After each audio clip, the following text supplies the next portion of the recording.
Creditocracy is the kind of society that we're now living in.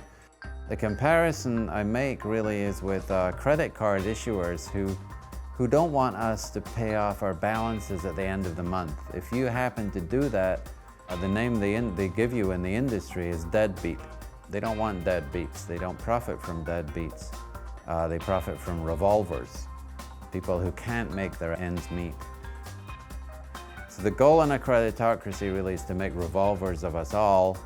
The goal is to wrap debt around every single possible asset, social good, income stream, and generate revenue from almost every corner of society.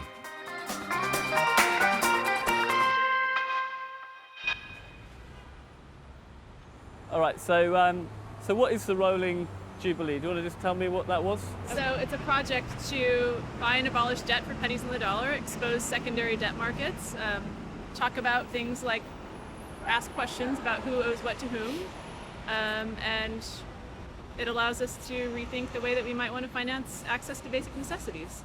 Can you tell me a bit about the thesis of creditocracy? Most people are very deeply in debt that can never be paid off. And the gut liberal response to that is to say, well, that's not fair. Surely if we're going to take out loans, we should have a chance to pay it all back. All right, but that's missing the point. The point is that the creditor class wants us to be in a lifetime of debt service.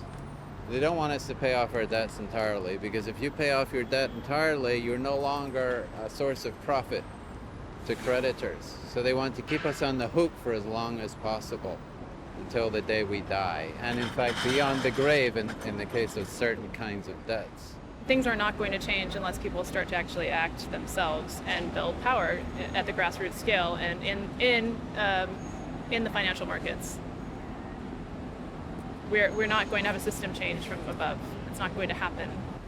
Our elected officials have had 6 years now since the financial crash, and they've shown that they cannot protect the citizenry from economic harm. So as a result, we think the citizenry is perfectly justified then in taking debt relief for itself, by any means necessary. That's it, yeah, exactly.